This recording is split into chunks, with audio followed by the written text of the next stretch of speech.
For more, let me bring in former Pentagon spokesperson, retired Navy Captain Morgan Murphy. Captain, good morning to you, sir. Thank you for your time. Great to be with you, Mark. So we were all waiting for the text of this memorandum to drop, and it finally did yesterday. You've gone through the 14 bullet points. Good deal or bad deal? I think it's a great deal. I think it's a great deal for the American people because it keeps our flexibility open. The president said it directly. If Tehran doesn't stick to the deal, he'll be throwing bombs back on their heads. So he's proved that he can negotiate through strength. Obama sent the Iranians pallets of cash.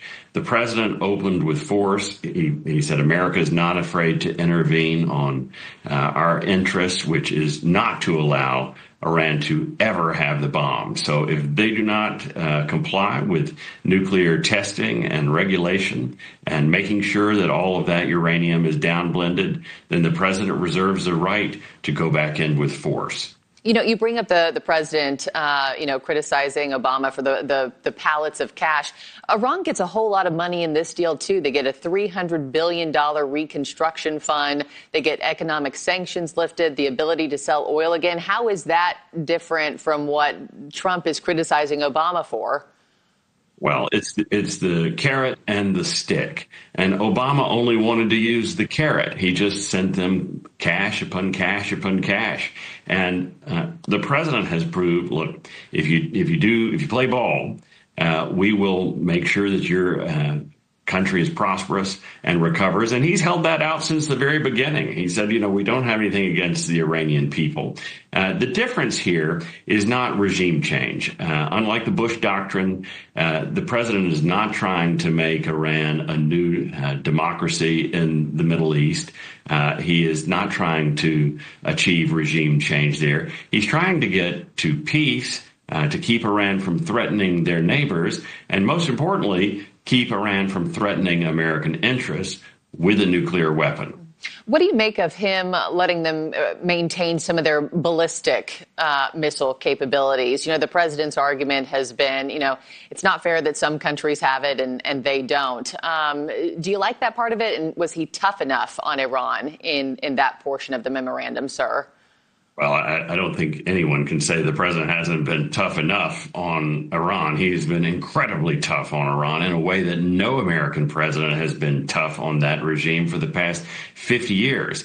I mean, one president after another has let Iran threaten our interests, let Iran act through its proxies in the Middle East to kill Americans. When I was in Afghanistan, most of the roadside bombs that we faced were actually manufactured not in Afghanistan, but in Iran.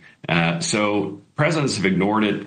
Our president, this president, has gone in and proven that he is willing to make a really tough call. And I think few are giving him the credit he deserves. He knew that it's an election year.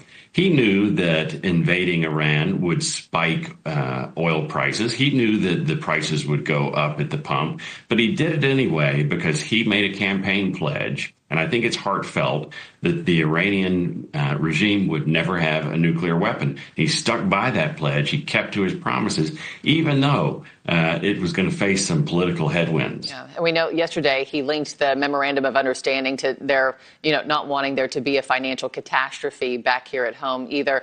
Last question for you, Captain, before I let you go. He said, if it doesn't get done in 60 days, that's okay. We'll return to bombing. And it's amazing what bombing can do. What's your crystal ball prediction on where we are on day 61? Every naval officer, really every military officer in the United States knows the great political and military philosopher Clausewitz, who said that war was just negotiation through other means. And the president, although he says it bluntly, is really reflecting that reality. I think the Iranians have a lot to lose here. They've been put under enormous pressure and they've folded. And once again, the president's come away with a golden deal. I think it'll stick. We'll find out here in 60 days. Yeah, we'll find out shortly, and we'll all be watching that ceremonial signing tomorrow in Geneva and see what the weekend has in store, too. Retired Navy Captain Morgan Murphy, thank you so much, sir, for your time and expertise. Oh, yeah, thanks for having me. We'll see you again soon.